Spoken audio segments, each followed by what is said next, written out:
निकालाआधी धुळ्यातील उमेदवारांनी चौकारच मारला। आमचे उमेदवार बिनविरोध निवडून आल्यामुळे काहींना मिरची लागली। तुमको मिरची लगी तो मैं क्या करू, फडणवीसांचा विरोधकांना टोला। शेलार बोलले म्हणून आम्ही आमची विचारधारा सोडणार नाही। महायुतीमधील नेत्यांनी अशी विधानं टाळली पाहिजेत। शेलारांच्या विधानानंतर सूरज चव्हाण यांची प्रतिक्रिया। अजित पवारांच्या पक्षाला सावरकरांचे विचार मान्य करावेच लागतील। आलात तर तुमच्यासोबत, नाहीतर तुमच्या विना। विरोधात शिरलात तर विरोधात काम करत राहू, हे सावरकरांचे विचार। आशिष शेलार यांचं विधान। टीका करायला लागलो तर अजितदादांना बोलता येणार नाही। समन्वय समितीमध्ये ठरल्याप्रमाणे दादा वागतील अशी अपेक्षा। अजितदादा 70,000 कोटींच्या सुनावणीचा निकाल अजून लागलेला नाही, बावनकुळेंचा इशारा।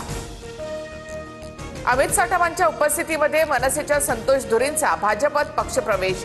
राज ठाकरेंनी मनसे उद्धव ठाकरेंकडे सरेंडर केली। उद्धव ठाकरेंसोबतच्या तहामध्ये राज ठाकरे हरले, संतोष धुरी यांचा आरोप। काँग्रेस अजूनही विलासराव देशमुखांच्या नावावर मतं मागते, म्हणून लातूरमधून विलासरावांच्या आठवणी पुसल्या जातील असं विधान केलं। रवींद्र चव्हाणांकडनं दिलगिरी व्यक्त। पुस्तकात लिहिलेली नावं पुसता येतात, मात्र जनतेच्या मनामनात कोरलेली नावं पुसता येणार नाहीत। रवींद्र चव्हाणांच्या वक्तव्यानंतर रितेश देशमुखांचं प्रत्युत्तर। अमित देशमुखांकडून देखील वक्तव्याचा निषेध। मुख्यमंत्री फडणवीसांची उद्या ठाण्यामध्ये प्रकट मुलाखत, तर नागपुरात उमेदवारांच्या प्रचारासाठी फडणवीसांची 8 जानेवारीला मुलाखत। संजय राऊत आणि महेश मांजरेकर आज ठाकरे बंधूंची मुलाखत घेणार। 8 आणि 9 जानेवारीला ठाकरे बंधूंची मुलाखत प्रदर्शित होणार।